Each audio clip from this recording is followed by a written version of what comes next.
Hello everyone, welcome back to my YouTube channel. Friends, आज की इस वीडियो में हम कवर करने वाले हैं वेस्ट बंगाल का सेट एग्ज़ाम का क्वेश्चन पेपर पॉलिटिकल साइंस का। फ्रेंड्स, ये क्वेश्चन पेपर हमारे आने वाले एग्ज़ाम जैसे कि यूजीसी नेट एग्ज़ाम या फिर किसी यूनिवर्सिटी के पीएचडी एंट्रेंस एग्ज़ाम या यूपी के असिस्टेंट प्रोफेसर एग्ज़ाम के लिए बहुत बेनिफिशियल होने वाला है, क्योंकि जितना ज़्यादा हम प्रैक्टिस करेंगे उतनी ज़्यादा हमारा एग्ज़ाम में अच्छी परफॉर्मेंस रहेगा। इसलिए आज के वीडियो में हम वेस्ट बंगाल के सेट एग्ज़ाम की प्रैक्टिस करेंगे। आइए देखते हैं फर्स्ट क्वेश्चन कि सेट एग्ज़ाम का फर्स्ट क्वेश्चन क्या है। फ्रेंड्स, अगर हम फर्स्ट क्वेश्चन की बात करें तो फर्स्ट क्वेश्चन है, which Indian state has the largest number of seats reserve for the scheduled tribe in the Lok Sabha. Friends, आप देख सकते हैं इसमें लार्जेस्ट नंबर पूछा है कि largest number seats reserve for the scheduled tribes पूछा है। फ्रेंड्स, इसमें शेड्यूल्ड। अब हम देखेंगे ऑप्शंस है। ए ऑप्शन है उत्तर प्रदेश, बी बिहार, सी मध्य प्रदेश, सी छत्तीसगढ़, डी छत्तीसगढ़। अब इसमें लार्जेस्ट नंबर कौन से हैं? सबसे पहले मैं आपको ये बता दूं कि शेड्यूल्ड ट्राइब्स की जो सीट्स हैं हमारी लोकसभा में वो टोटल कितनी है? वो टोटल हैं फ्रेंड्स 47। और इसमें जो लार्जेस्ट पूछी हैं, लार्जेस्ट हैं मध्य प्रदेश में। इसका राइट आंसर होगा मध्य प्रदेश, क्योंकि मध्य प्रदेश में टोटल शेड्यूल्ड ट्राइब्स की जो सीट्स हैं वो हैं टोटल 6। और अगर हम बात करें यूपी की, तो यूपी में कोई भी सीट्स नहीं है, बिहार में भी कोई नहीं है। और छत्तीसगढ़ की बात करें तो छत्तीसगढ़ में फ्रेंड्स 4 सीट्स हैं शेड्यूल्ड ट्राइब्स की। आई होप आपको ये क्वेश्चन समझ आ गया होगा। फ्रेंड्स, इसमें जो पूछा है लार्जेस्ट नंबर पूछा है शेड्यूल्ड ट्राइब्स का, जो कि है मध्य प्रदेश में। टोटल सीट्स कितनी है? 6, यानी कि 6। आइए देखते हैं हम next question. Friends, next question है हमारा 22 second constitutional amendment act added the following word to the constitution. Friends, ये है कॉन्स्टिट्यूशनल अमेंडमेंट। इसमें कॉन्स्टिट्यूशनल अमेंडमेंट में कौन कौन से वर्ड यूज़ किए गए थे इसी के बारे में पूछा है। आइए देखते हैं ऑप्शंस क्या हैं। ए ऑप्शन है socialist and secular, B option है sovereign and democratic, C option है republic and justice, D option है लिबर्टी एंड इक्वालिटी। आप अपना आंसर एज्यूम कर सकते हैं कि क्या आंसर होगा इसका। फ्रेंड्स, अगर आंसर की बात करें हम इसका, तो इसका आंसर है 22 सेकेंड कॉन्स्टिट्यूशनल अमेंडमेंट। आप इसको याद रखिएगा, ये बहुत ही इंपॉर्टेंट अमेंडमेंट एक्ट है, क्योंकि इससे क्वेश्चन हर एग्ज़ाम में पूछा जाता है। इसका राइट आंसर है सोशलिस्ट एंड सेकुलर। फ्रेंड्स, इसकी एक ट्रिक है, इसकी ट्रिक है सिस, क्योंकि उस 22 कॉन्स्टिट्यूशनल अमेंडमेंट एक्ट में 3 वर्ड ऐड किए गए थे। यहाँ ऑप्शन में सिर्फ 2 वर्ड दिए हैं। एक वर्ड है इंटेग्रिटी यानी अखंडता, सोशलिस्ट इंटेग्रिटी एंड सेकुलर यानी कि सिस, SIS। आप ऐसे याद रख सकते हैं इसको। आइए देखते हैं थर्ड क्वेश्चन। थर्ड क्वेश्चन क्या है friends, if the president wants to resign, यानी कि अगर प्रेसिडेंट रिज़ाइन देना चाहता है, he shall address his letter to resignation, यानी कि वो अपना रिजिग्नेशन लेटर किसको एड्रेस करेगा। फर्स्ट ऑप्शन है chief justice of India, second है prime minister of India, third है वाइस प्रेसिडेंट ऑफ इंडिया, और डी ऑप्शन है स्पीकर ऑफ लोकसभा। फ्रेंड्स, अगर प्रेसिडेंट अपना रिजाइन देना चाहते हैं तो वो किसे देंगे? इसका राइट आंसर होगा वाइस प्रेसिडेंट ऑफ इंडिया। आइए देखते हैं फोर्थ क्वेश्चन। फोर्थ क्वेश्चन में पूछा है district treasury comes under the control of the. District treasury के बारे में पूछा है कि ये किसके अंडर में आती है। आइए देखते हैं ऑप्शन ए ऑप्शन है सेंट्रल गवर्नमेंट, बी ऑप्शन है डिस्ट्रिक्ट कलेक्टर, सी ऑप्शन है district treasury officer, D option है चीफ सेक्रेटरी।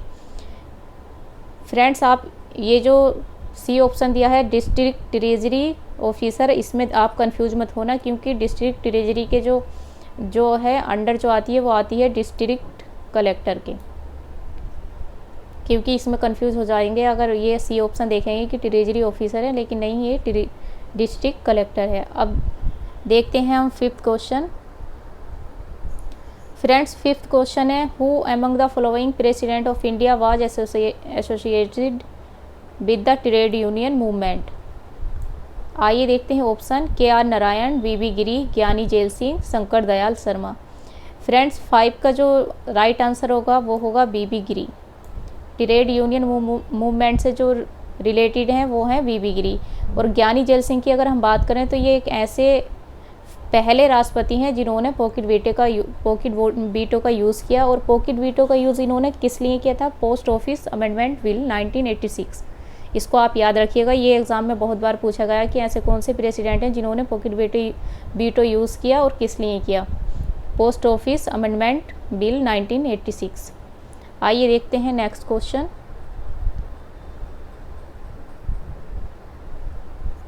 फ्रेंड्स, ये है कंसीडर द फॉलोइंग स्टेटमेंट। इसमें स्टेटमेंट्स दी हुई है, आइए देखते हैं। फर्स्ट है Aurobindo advocated the doctrine of passive resistance before Mahatma Gandhi did so.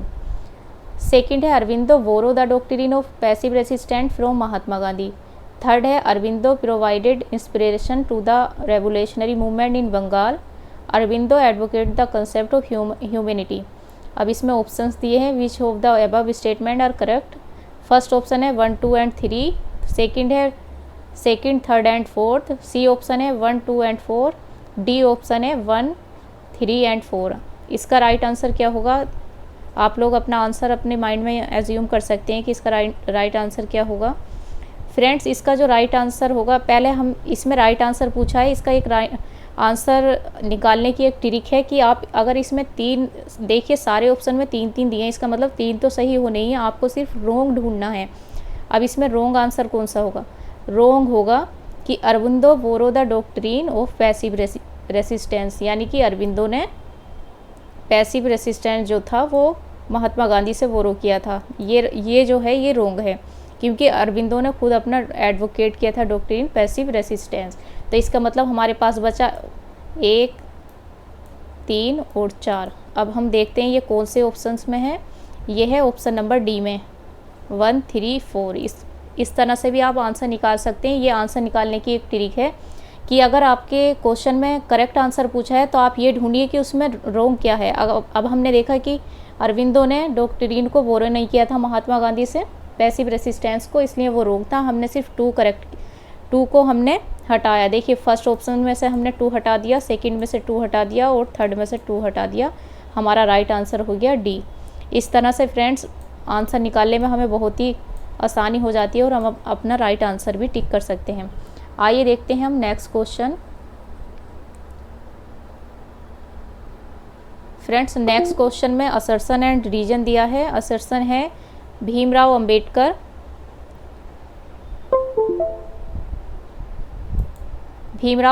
was in favor of separate elector for the depressed caste।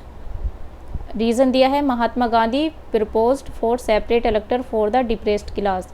अब इसका राइट आंसर क्या होगा, आइए देखते हैं। फर्स्ट ऑप्शन है A and R true and R is the correct explanation of A. Second option है B is true but R is not true. C option है both A and R not true. और D option है both A and R true but R is not the correct explanation of A. अब इसका आप answer देख लीजिए कि इसका राइट आंसर क्या होगा।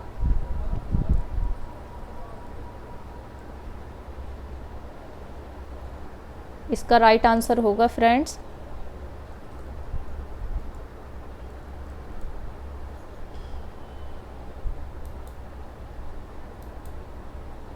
Question number 7। क्वेश्चन नंबर 7 का राइट आंसर होगा बी।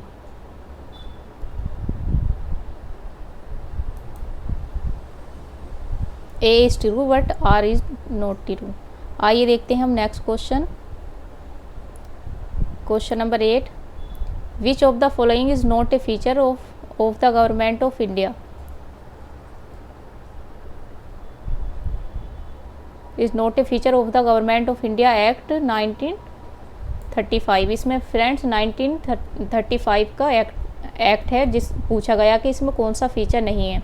नोट पर ध्यान दीजिएगा क्योंकि नोट बहुत से स्टूडेंट देखना भूल जाते हैं। ऑप्शन नंबर 1 है provision of 3 list, federal, provincial and concurrent.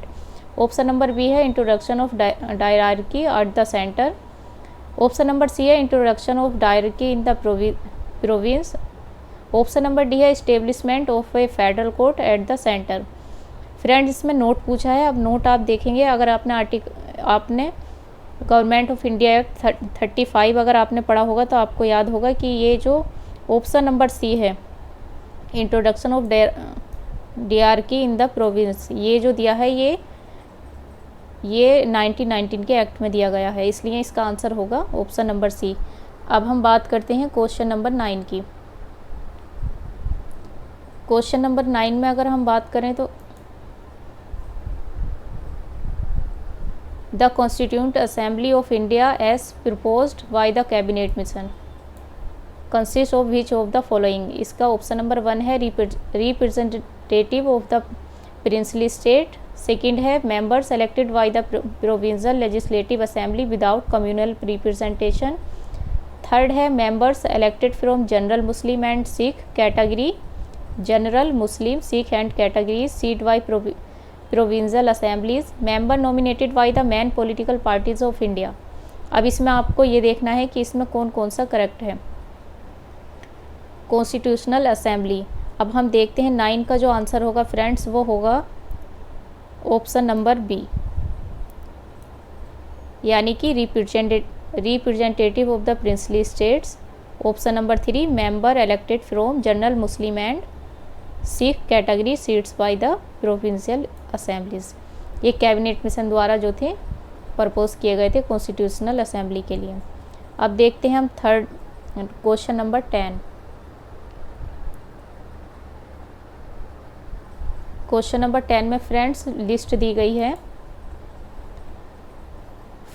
First list है provision of the Indian constitution, second है सोर्सेज कॉन्स्टिट्यूशन, यानी कि कहाँ से कौन से प्रोविज़न कहाँ से बोरो किए गए हैं।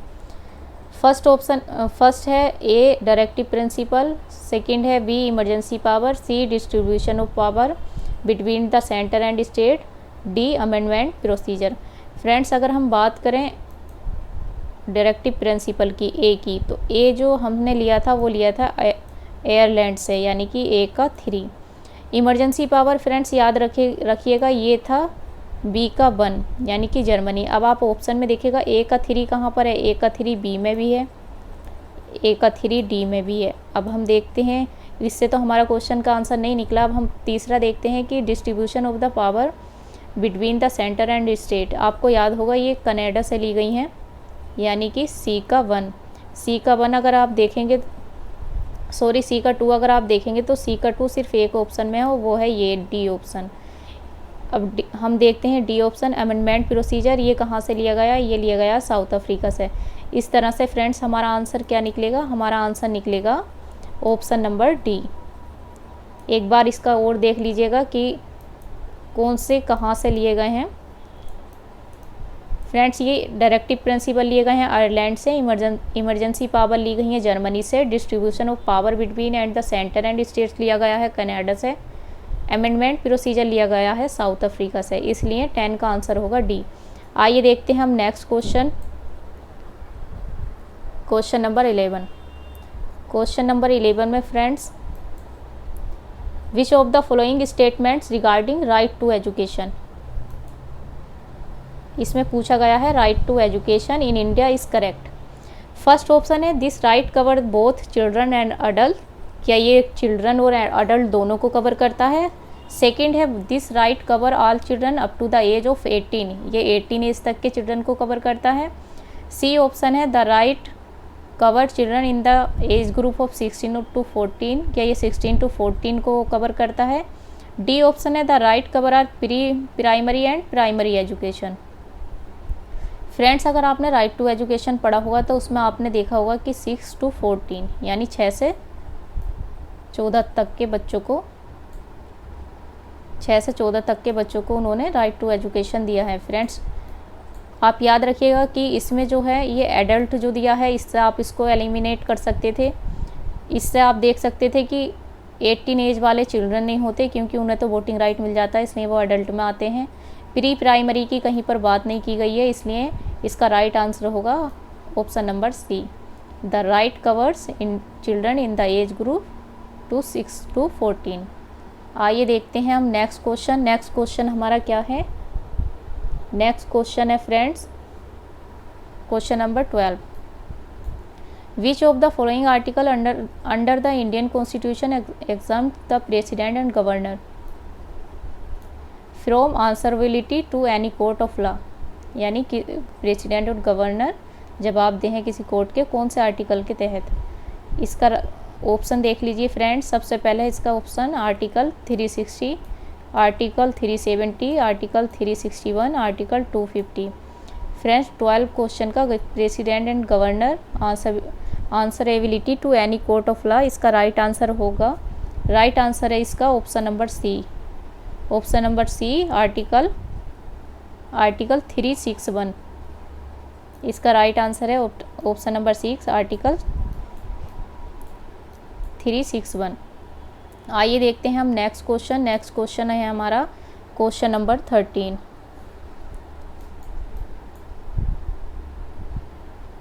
Question number 13 friends, question number 13 हम देखते हैं कि क्वेश्चन नंबर 13 है।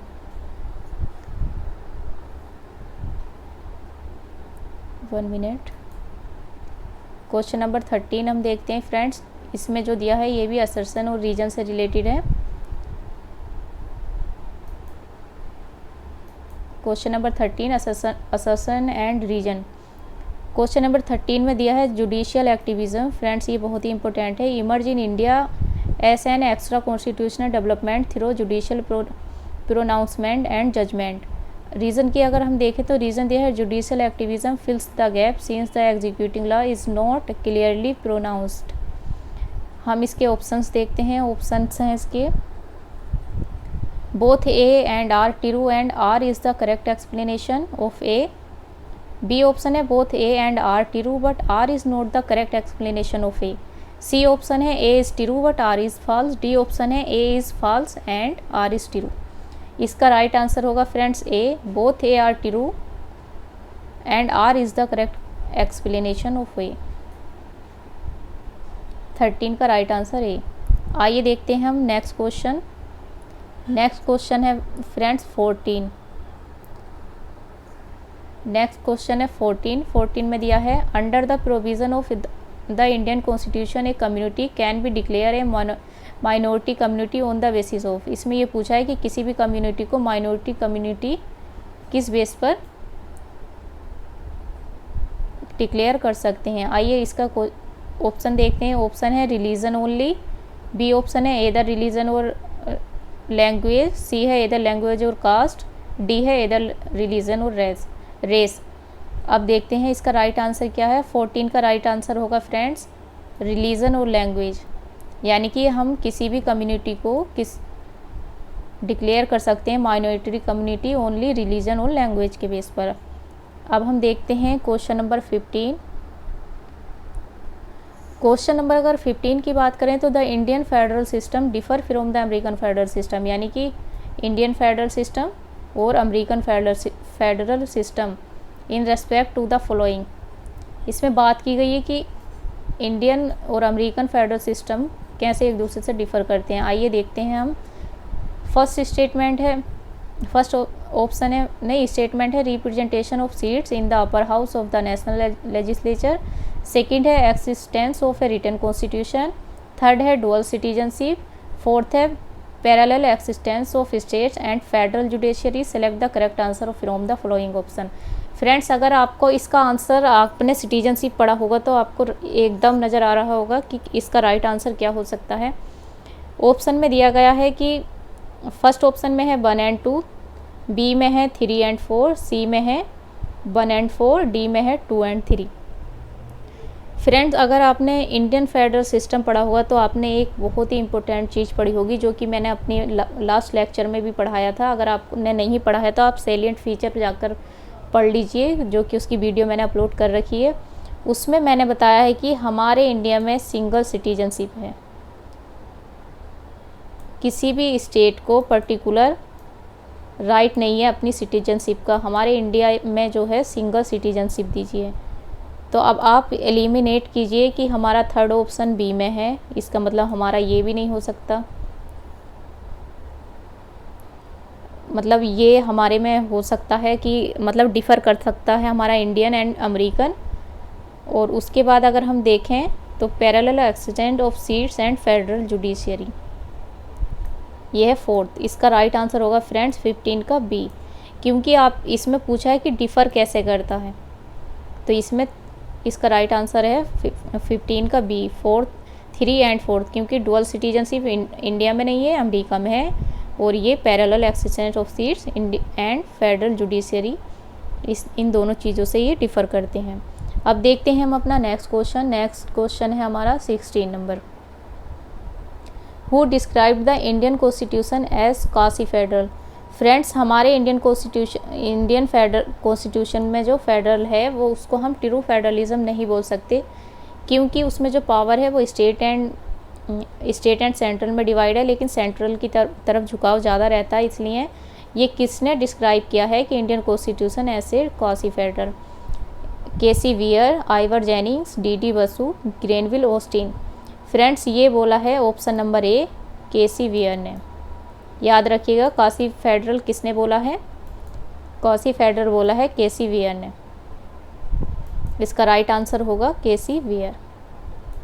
अब देखते हैं हम next question number 17। Question number 17 है, in which of the following state does the governor enjoy discretionary power with regard to administration of tribal areas. इसमें गवर्नर के इंजॉय करने को बोला डिस्क्रिशनरी पावर को। ट्राइबल एरिया से आप ध्यान रख सकते हैं। 17 का ऑप्शन देख लीजिए, वेस्ट बंगाल, उत्तर प्रदेश, मध्य प्रदेश और मिज़ोरम। फ्रेंड्स, इसका राइट आंसर होगा डी, मिज़ोरम, यानी गवर्नर इंजॉय करते हैं डिस्क्रिशनरी पावर अपनी मिज़ोरम स्टेट में। देखते हैं क्वेश्चन नंबर 18। क्वेश्चन नंबर 18 की अगर हम बात करें तो question number 18, which among the following scholar argue that it is not politics that gets caste ridden in India, but it is the caste that get politicized due to democratic politics। Question number 18 का अगर हम देखें friends, आप ज़्यादातर politics और cast की बात कौन करते हैं? आइए देखते हैं। ऑप्शन नंबर ए है Arend Lijphart, option number B है Durgadas Basu, option number C है Rajni Kothari, option number D है केसी वियर। फ्रेंड देखिए, केसी वियर इसमें भी आ गए, आप याद रखिएगा। इन्होंने फेडरलिज्म को क्वासी फेडरल बोला है, फेडरल सिस्टम को क्वासी फेडरल बोला है। अब हमारे क्वेश्चन में पूछा है कि इट इज़ नॉट पॉलिटिक्स, यानी कि इसमें पॉलिटिक्स और कास्ट की बात की गई है। तो क्वेश्चन नंबर 18 का जो आंसर होगा फ्रेंड्स वो है रजनी कोठारी। आइए देखते हैं नेक्स्ट क्वेश्चन है हमारा अंडर द पैसा, यानी panchayat extension to schedule areas 1996, Gram Sabha are given the authority to stop land acquisition by the following body. Option number A state legislature, option number B district collector, option number C state forest department, option number D central government. इसका option number state legislature right answer. PESA act जो है ग्राम सभा का, वो authority देता है state legislature को। आइए देखते हैं next question number 20। Who among the following scholar is identify with the concept of derivative discourse. Derivative discourse की बात किसने की है? आइए देखते हैं। फर्स्ट ऑप्शन है आशुतोष वासरले, बी है इकबाल नारायण, सी है पार्थ चटर्जी, डी है ग्रेनविल ऑस्टिन। फ्रेंड्स, इसका राइट आंसर होगा पार्थ चटर्जी। डेरिवेटिव डिस्कोर्स की आप बात किसने की गई है? पार्थ चटर्जी ने, याद रखिएगा। नेक्स्ट क्वेश्चन हम देखते हैं 21। Which of the following movement, इसमें movement did not involve issue relating the to agriculture and farmer. इसमें ये पूछा है कि ऐसा कौन सा मूवमेंट है जो एग्रीकल्चर एंड फार्मर से रिलेटेड नहीं है। क्वेश्चन नंबर 21 का हम ऑप्शन देखते हैं। Tebhaga movement, Naxalbari movement, Bardoli Satyagraha, D Navnirman आंदोलन। 21 का आंसर होगा फ्रेंड्स ये तेभागा, नक्सलवारी, बारदोली में सरदार वल्लभ भाई पटेल को शायद ये उसी में दिया था जो महिलाओं ने सरदार की उपाधि, आप चेक कर लीजिएगा। इसका राइट आंसर है जो ऐसा, इसमें चारों में कौन सा ऐसा मूवमेंट है जो एग्रीकल्चर एंड फार्मर से रिलेटेड नहीं है, वो है नवनिर्माण आंदोलन। आप इसको चेक कर लीजिएगा ये किससे रिलेटेड है, अभी मुझे याद नहीं आ रहा है। Question number 22, who describe the Indian economy as a bullock यानी कि बैलगाड़ी कार्ट कैपिटलिज्म। ये किसने बोला है, bullock cart capitalism. Option number A Rajni Kothari, option number B Atul Kohli, option number C J K. Galbraith, option number D Lloyd and Susanne Rudolph. इसका right answer होगा option number D, Lloyd and Susanne Rudolph. Friends मैं आपको ये trick बताती हूँ, अगर आपके पास 4 option है और 4 ऑप्शन में से एक ऑप्शन ऐसा है जिसमें 2 नाम हैं, यानी कि जैसे इसमें दिया है लियोड एंड सुसेन रुडोल्फ, तो ज़्यादातर 90% जो आंसर होने के चांसेस रहते हैं वो ये जो 2 नाम होते हैं यही रहते हैं। इसलिए इस ट्रिक को आप एग्ज़ाम में अगर आ जाता है ऐसा तो इसी को अप्लाई करना, 90 से भी ज़्यादा ही 95% तक आपका आंसर ठीक होने के चांसेस रहते हैं। अब देखते हैं हम 23 क्वेश्चन। तो 23 में क्या है, विच of the following article under the Indian constitution guarantees protection against arrest and detention. Detention की बात फ्रेंड्स हमारे कौन से आर्टिकल में की गई है, ये मैंने डिटेंशन वाला आपको AMU का PSC एंट्रेंस कराया है, उसमें भी मैंने आपको बताया है। अगर आपने नहीं देखा तो आप देख सकते हैं, AMU PSC एंट्रेंस एग्ज़ाम, उसमें भी ये आर्टिकल पूछा है। अब देखते हैं हम option, article 14, article 19, article 22, article 25। इसका जो राइट आंसर होगा फ्रेंड्स वो होगा 23 का राइट आंसर, आर्टिकल 22। फ्रेंड्स अगर आर्टिकल 19 को पर आपको लेक्चर देखना है तो इसमें मैंने ट्रिक के साथ कराया, क्योंकि आर्टिकल 19 के अंडर भी बहुत सारे आर्टिकल आते हैं, ABCD करके जो होते हैं, उस पर भी मैंने एक वीडियो बना रखी है, आप आर्टिकल 19 की वीडियो देख सकते हैं।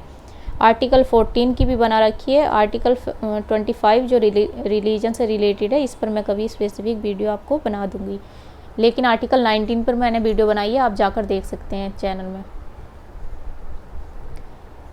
Question number 24, which of the following Indian activist in associated with concept eco feminism.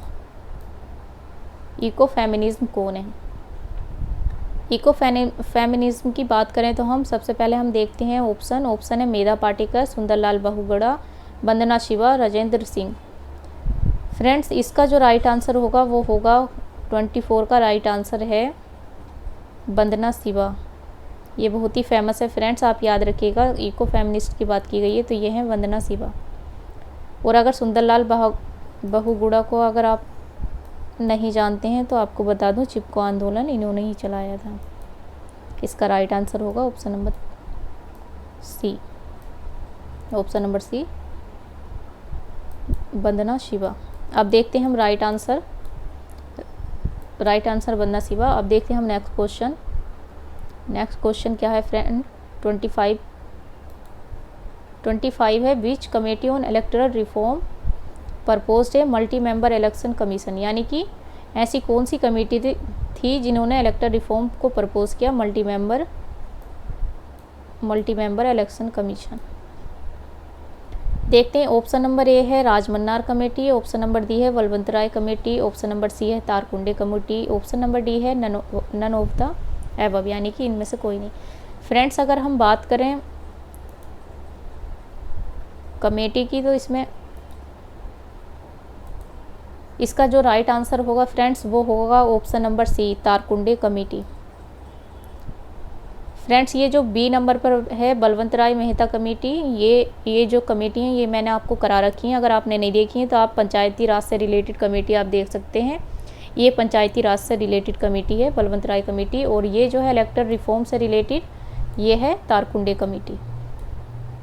आइए देखते हैं नेक्स्ट क्वेश्चन है the concept of central periphery framework is used to explain the flowing phenomena. यानी कि इसमें पूछा है सेंट्रल पेरिफेरी।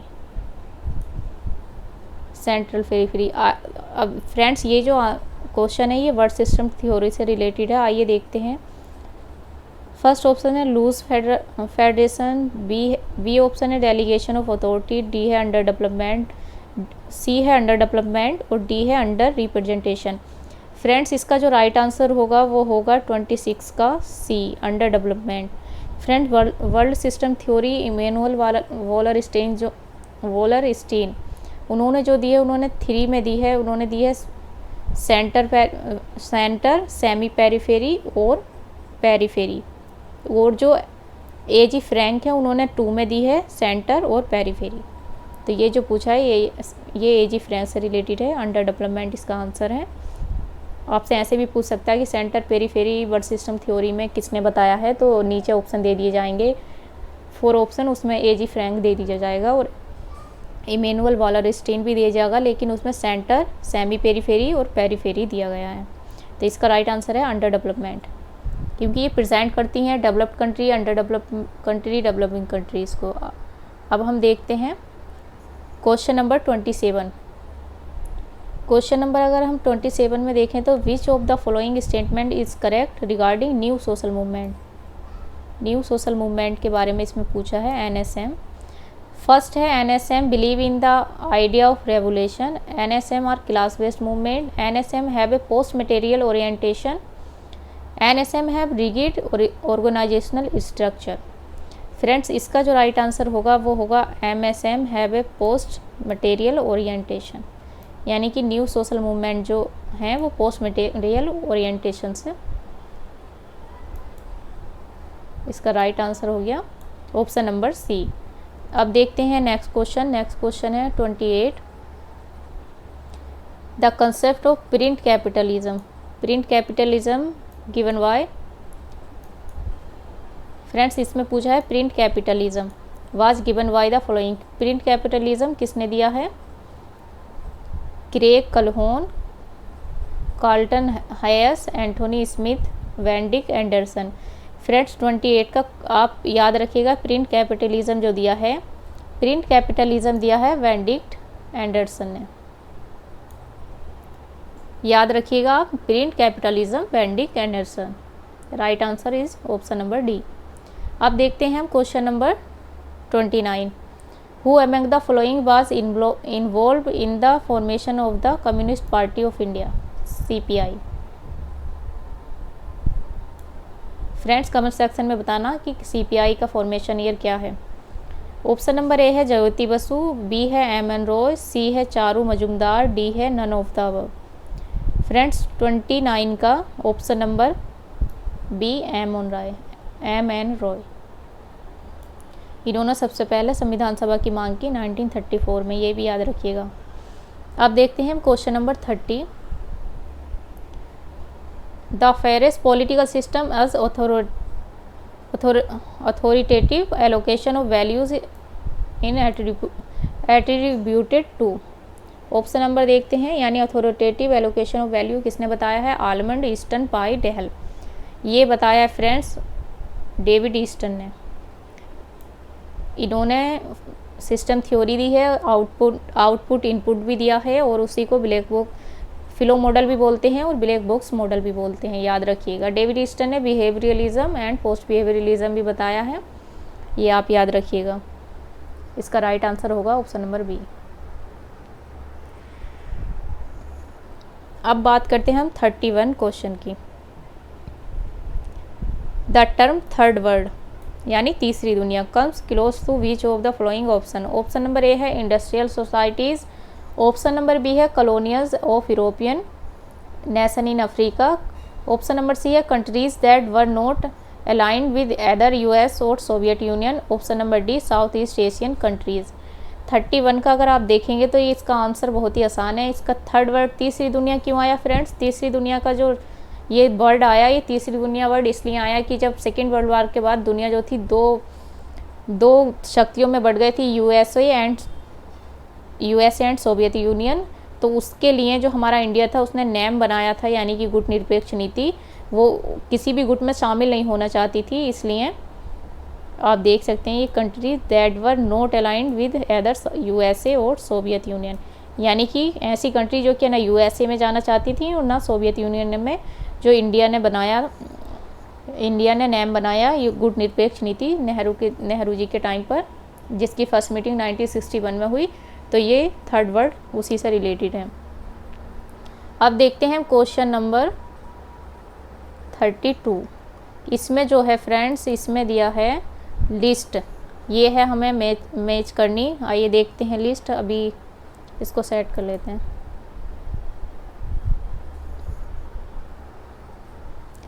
क्वेश्चन नंबर 32, इसमें लिस्ट दी है, नीचे ऑप्शंस दिए हैं, आइए देखते हैं। फर्स्ट है end of history and last man, end of history and the last man.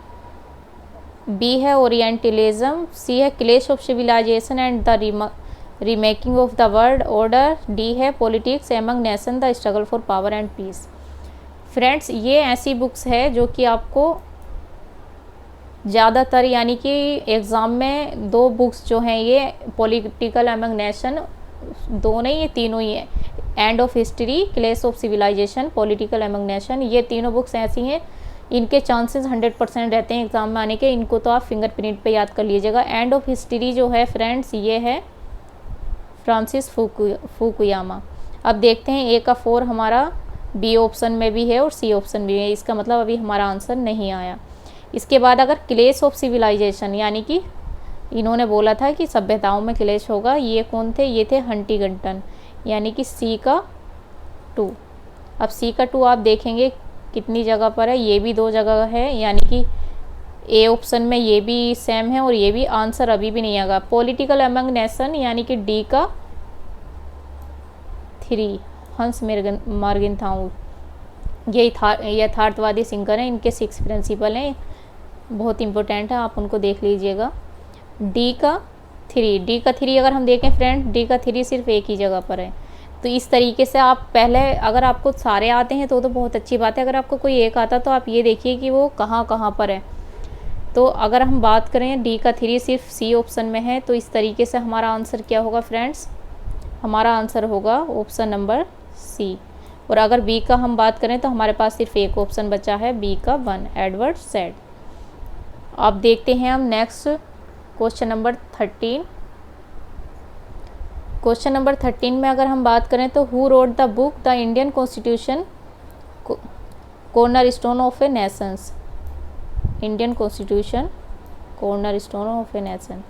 अब हम बात करेंगे ऑप्शंस की। फ्रेंड्स, ऑप्शन जो दिए गए हैं इसमें, ऑप्शन नंबर ए है Granville Austin, Rajni Kothari, Bhimrao Ambedkar, D D Vasu. Friends, आपने ये नोट किया है कितनी जगह पर रजनी कोठारी ऑप्शंस में दिया है? कई सारे क्वेश्चन में देखा, ग्रेनविल ऑस्टिन भी देखा और डी डी वासु भी देखा, इसलिए ये एक बहुत ही इंपॉर्टेंट थिंकर्स हैं। इनके बारे में आप कोई सा भी एग्ज़ाम देते हैं इनके बारे में ज़रूर पढ़ लीजिएगा, क्योंकि अगर ये आपके सिलेबस में भी नहीं होते हैं तो कहीं ना कहीं से लिंक होकर ये आते ही ऑप्शन में।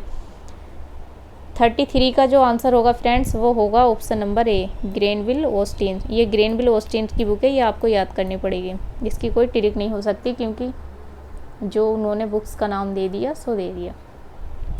क्वेश्चन नंबर 34 क्या है? Political socialisation. Political socialisation are those development process by which political culture are formed, maintain and change. ये किसकी कोटेशन है? आइए ऑप्शन देखते हैं, Karl Deutsch, Lasswell, Almond, Easton.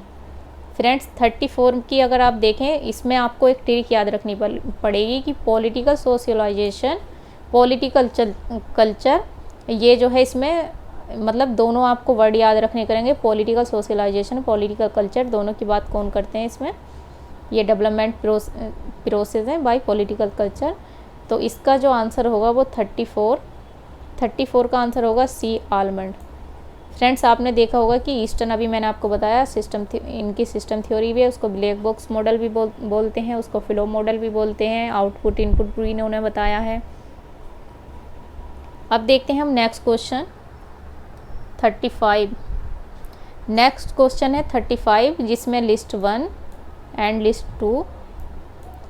अब देखते हैं, इसको भी मैचिंग के लिए दिया गया है। आइए इसको मैच करते हैं कि हमारा आंसर कैसा निकलता है। इसमें TH. Green, Jeremy Bentham, John Locke, John Dewey. Friends, John Locke जो हैं ये इन्होंने दिए हैं, आपने पढ़े होंगे life, liberty and property. John Locke का इनको बोलते हैं नेचुरल राइट, आपको याद होगा। ये सबसे इजी हैं। बाकी इजी तो ये सारे हैं, लेकिन ये ज़्यादातर हमें पढ़ने को मिलते हैं, हर एग्ज़ाम में देखने को भी मिलते हैं। सी का 1, अब आप देखिए सी का 1 कहाँ पर है, सी का 1 2 जगह है, यानी कि बी ऑप्शन में भी है और सी ऑप्शन में भी। उसके बाद हम बात करें अगर जेरेमी बेंथम, जेरेमी बेंथम कौन है, उपयोगितावादी यानी यूटिलिटेरियनिज्म। तो बी का 4 कहाँ पर है, बी का 4 भी 2 जगह पर है। लेकिन अब आप ये देखिए कि सी का 1 और बी का 4 कहाँ पर है, सी का 1 और बी का 4 कहाँ पर है, ये है सी का बी का 4 सी का 1 सिर्फ इसी ऑप्शन में है, बाकी किसी ऑप्शन में नहीं है। इसलिए 35 का आंसर जो होने के चांसेस हैं, चांसेस नहीं 100%, 35 का आंसर होगा सी। आइए और भी देख लेते हैं। टी.एच. ग्रीन कौन है, एक आइडियलिज्म है, और जॉन डेवी जो हैं वो प्रिग्मेटिज्म दिया है उन्होंने। तो इस तरीके से आंसर बहुत आसानी से निकल जाता है। आपको कोई जो आपको सबसे ज़्यादा आसान लगता हो, यानी जो आपको याद हो, सबसे पहले आप उसी को मैच करिए, उसी से आंसर आपका निकल आएगा। टी.एच. ग्रीन ने जो है वो आइडियलिज्म है, जेरेमी बेंथम यूटिलिटेरियनिज्म है, जॉन लोक नेचुरल राइट्स हैं, जॉन डेवी प्रिग्मेटिज्म है। तो इस तरीके से इसका राइट आंसर होगा ऑप्शन नंबर 3, 2 4 1 3। अब देखते हैं नेक्स्ट क्वेश्चन। नेक्स्ट क्वेश्चन है 36 है, nationalism in Latin America is referred to us the following, यानी नेशनलिज्म राष्ट्रवाद जो है लैटिन अमेरिका में रेफर्ड हुआ है। इसको देखते हैं हम। 36 का है, ऑप्शन नंबर ए है civics nationalism, option number B है cultural nationalism, option number C है creole nationalism, option number D है पोस्ट कॉलोनियल नेशनलिज्म। फ्रेंड्स इसका आंसर क्या होगा, इसका आंसर होगा क्रियोल नेशनलिज्म, यानी कि option number C right answer. आइए देखते हैं नेक्स्ट क्वेश्चन। नेक्स्ट है फ्रेंड्स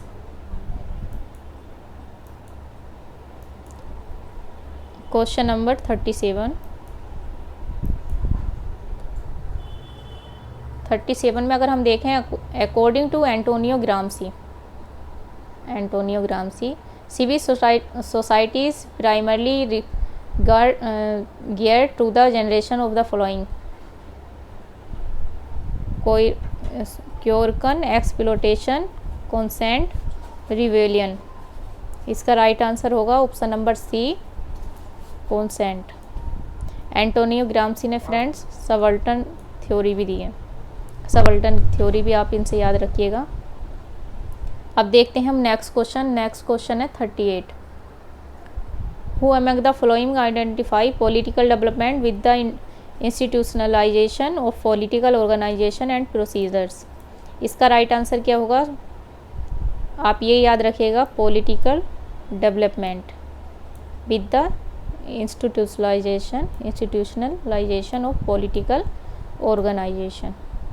ये ट्रिक होती है फ्रेंड्स, पूरी डेफिनेशन बहुत कम याद रह जाती है, क्योंकि इतना सारा सिलेबस हम पढ़ते हैं तो हमको याद नहीं रह पाता, लेकिन स्किप हो जाता है माइंड से। आप सिर्फ 2 वर्ड याद रखिएगा, political development, institutionalization of political organization. इन वर्ड से आप इसको याद रख सकते हैं। अब इसके ऑप्शन देखते हैं हम 38 का। सैमुअल हंटिंगटन, बी लूसियन पाई, सी गैब्रियल आल्मर, जी बिलंडोल। इसका राइट आंसर होगा पॉलिटिकल डेवलपमेंट, याद रखिएगा। इसका राइट आंसर होगा सैमुअल हंटिंगटन। इन्होंने वेब्स भी बताई हैं। Question number 39। अगर क्वेश्चन नंबर हम 39 की बात करें तो comparison of states on the basis of ideal corrupt was advocated by. Comparison of state on the basis of ideal and corrupt, यानी आइडियल और करप्ट के बेसिस पर किसने एडवोकेट किया है। आइए ऑप्शन देखते हैं। Option number A Plato, option number B Cicero, option number C Aristotle, option number D Thucydides. तो इसका राइट आंसर होगा option number D, ideal and corrupt, याद रखिएगा। अब देखते हैं नेक्स्ट क्वेश्चन। नेक्स्ट है 4 principle of organization were identify by. 4 principle किसने दिया है फ्रेंड्स। ऑप्शन नंबर ए है मैक्स वेबर, बी है लूथर गुलिक, सी है एल्टन मेयो, डी है डेविड ईस्टन। फ्रेंड्स ये पब्लिक एडमिनिस्ट्रेशन का स्टार्ट हो गया। ये पब्लिक एडमिनिस्ट्रेशन से रिलेटेड है। मैक्स वेबर ने जैसे ब्यूरोक्रेसी दी है, और गुलिक ने साइंस के बारे में बोला है। एल्टन मेयो ने ह्यूमन रिलेशन थ्योरी दी है, और डेविड ईस्टन ने बिहेवियरलिज्म दिया है। इसका राइट आंसर क्या होगा फ्रेंड्स? 4 प्रिंसिपल किसने दिए हैं? 4 प्रिंसिपल दिए हैं फ्रेंड्स। क्वेश्चन नंबर 40 का राइट आंसर लूथर गुलिक, यानी इसका राइट आंसर क्या होगा? लूथर गुलिक, याद रखिएगा। डेविड ईस्टन से जैसे मैंने आपको बताया ब्लैक बॉक्स मॉडल और फिलो वगैरह ये सब डेविड ईस्टन ने दिया है, इसको फिलो मॉडल भी बोलते हैं। आउटपुट इनपुट दिया। मैक्स वेबर ने ब्यूरोक्रेसी दिया। 3 टाइप की बताई है इन्होंने ब्यूरोक्रेसी। अब देखते हैं next question. Marx visualized the role of bureaucracy, the role of bureaucracy in the context of, यानी किस कॉन्टेक्स्ट में ब्यूरोक्रेसी का रोल देखते हैं। फर्स्ट ऑप्शन है फ्रेंच सिचुएशन, सेकंड है रशियन, सी है पर्सियन, डी है नन ऑफ द अबव। तो 41 का राइट आंसर क्या होगा? पर्सियन। मार्क्स से आप याद रखेंगे पर्सियन। आइए देखते हैं next question. Administrative behaviour, a study of decision making process in administrative organization was authored by, यानी ये किसकी बुक है? Administrative behaviour. बिहेवियर की अगर हम बात करें तो 42 का हम ऑप्शन देखते हैं। Chester Barnard, max weber, Herbert Simon, Henry Fayol. 42 का अगर हम बात करें तो इसका एडमिनिस्ट्रेटिव बिहेवियर आप याद रखिएगा, हर्बर्ट साइमन। चेस्टर बर्नार्ड की बुक है फंक्शन ऑफ द एग्जीक्यूटिव, याद रखिएगा। मैक्स वेबर ब्यूरोक्रेसी से रिलेटेड है। नेक्स्ट क्वेश्चन हम देखते हैं। Which one of the following according to Charles Lindblom occurs in administrative decision. First option है the successive limited comparison, B option है coordination of individual and group effort, C option है mixed scanning, और D option है none of the above. Friends 43 का right answer होगा the successive limited comparison. Right answer the successive limited comparison. Lindblom ने incremental model दिया है friends, याद रखिएगा। इंक्रीमेंटल मॉडल किसने दिया है? लिंडब्लोम ने, नोट कर लीजिएगा। अगर हम 44 की बात करें, क्वेश्चन नंबर 44 है special characterize of public policies as differentiated from other policies, यानी पब्लिक पॉलिसीज़ से डिफरेंस पूछा है अदर पॉलिसीज़ में according to David Easton. David Easton के अकॉर्डिंग पूछा है। 44 का हम देखते हैं option public interest, authorities, relevance, none of the above. तो फ्रेंड्स इसका राइट आंसर होगा अथॉरिटीज़। आइए देखते हैं हम next question. Cabinet mission on economic affair CCEA has approved expansion of which योजना for a pan India coverage from 2017-18 to 2019-20। First option है प्रधानमंत्री बीमा योजना, सेकंड है बेटी बचाओ बेटी पढ़ाओ योजना, सी ऑप्शन है बेटी बचाओ योजना, डी ऑप्शन है प्रधानमंत्री ग्राम सड़क बिजली योजना। Cabinet committee on economic affair ने कौन सी ऐसी योजना थी जो अप्रूव की? फ्रेंड्स इसका राइट आंसर होगा बेटी बचाओ बेटी पढ़ाओ योजना। ये योजनाएं भी एग्ज़ाम में पूछ ले जाती हैं, आपके करंट में जो चल रही होती हैं उन पर आप नज़र डालिएगा, क्योंकि ये ज़्यादातर एग्ज़ाम में पूछ ली जाती हैं। अब हम देखते हैं next question 46। Question number 46 the nodal agency for national register for citizen NRC in India, the Supreme Court, the Registrar General and the Census Commissioner of India, the Election Commission of India, none of the above। 46 का right answer होगा friends register के मतलब NRC के लिए, register के लिए जो agency है वो है the register general and the census commissioner of India. इसका राइट आंसर होगा option number B. Option number B is the right answer. अब देखते हैं हम question number 47। Mission Indradhanush is related to, mission Indradhanush किस चीज़ से रिलेटेड है? आइए देखते हैं। Children safety, e commerce, children vaccine, micro finance. Friends अगर मिशन इंद्रधनुष की बात करें तो ये रिलेटेड है चाइल्ड वैक्सीनेशन हैं। देखते हैं नेक्स्ट क्वेश्चन है हमारा, Swachh Bharat mission rural programme comes under which ministry. Swachh Bharat mission programme किस मिनिस्ट्री के अंडर आता है? फर्स्ट ऑप्शन है ministry of Panchayati Raj, second option है ministry of drinking water and sanitation, C option है ministry of women and child development, D option है ministry of rural development. Friends, इसका होगा मिनिस्ट्री ऑफ स्वच्छ भारत मिशन जो है, स्वच्छ भारत मिशन, ये आता है ministry of drinking water and sanitization. इसका राइट आंसर होगा 48 का B. Right answer is the B. अब देखते हैं 49 क्वेश्चन को करेंगे अब हम। 49 क्वेश्चन में क्या दिया है फ्रेंड्स? 49 क्वेश्चन में लिस्ट 1 एंड लिस्ट 2, लिस्ट 1 और लिस्ट 2 को मैच करना है। लिस्ट 1 में जो है Karl Deutsch, S Huntington, B Pareto, David Easton. Karl Deutsch का क्या है फ्रेंड्स? कार्ल डच का अगर आपको सबसे पहले अभी हमने हंटिंगटन पढ़ा, हंटिंगटन आपको याद होगा, हंटिंगटन का मैंने अभी बताया था आपको, डेविड ईस्टन का भी बताया था, याद कीजिए। 49 का अगर हम बात करें बी पेरेटो की, तो पेरेटो का है सर्कुलेशन ऑफ एलाइट्स। सी का 2 आप देखिए कहाँ पर है, सी का 2 बी ऑप्शन में है। इसका मतलब हमारा आंसर बी होगा, लेकिन हम पूरा करते हैं कि ये मतलब 3 और हैं, उनको भी हम चेक करते हैं कि इसका आंसर क्या होगा। सी से वैसे एक ही ऑप्शन से इसका आंसर आ रहा है, बी पेरेटो से सर्कुलेशन ऑफ एलाइट्स, यानी सी का 2। ये सिर्फ एक जगह है। अब हम देखते हैं कार्ल डच ने बताया है कार्ल डच का जो है वो रिसेप्टर्स है, हंटिंगटन का जो है वो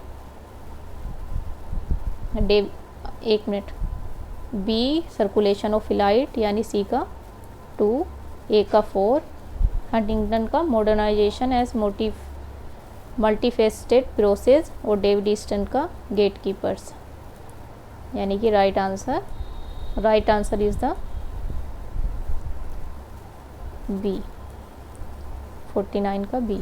अब देखते हैं हम 50 question. Who wrote the book the function of the executive. Friends, अभी मैंने आपको बताई थी कि the function of the executive, अगर आपने ध्यान से सुना होगा तो इसका आंसर आप आसानी से कर सकते हैं। Barnard, Simon, Weber, Mayo. इसका राइट आंसर होगा फ्रेंड्स चेस्टर बर्नार्ड। यहाँ पे बर्नार्ड दिया है, अगर आपको ऊपर याद होगा तो मैंने चेस्टर बर्नार्ड आपको बताया था। इसका राइट आंसर होगा the function of the executive का बर्नार्ड। साइमन की बुक भी आई है फ्रेंड्स, अगर आपको याद होगा साइमन की बुक जो है फ्रेंड्स वो एडमिनिस्ट्रेटिव बिहेवियर, और उसके बाद वेबर का मैंने आपको बताया, वेबर का आया है, मैक्स वेबर ने जो दी है वो ब्यूरोक्रेसी दी है, और एल्टन मेयो की जो है वो ह्यूमन रिलेशन थ्योरी है, ये आप याद रखिएगा। तो फ्रेंड्स, ये थे हमारे 50 क्वेश्चन जो कि आज हमने किए। आई होप आपको समझ आए होंगे, और बाकी के 50 क्वेश्चन हम पार्ट 2 में करेंगे, इसलिए आज के लिए इतना ही। अगर आपको समझ आया हो तो वीडियो को लाइक कीजिएगा, चैनल को सब्सक्राइब कीजिएगा। Thank you.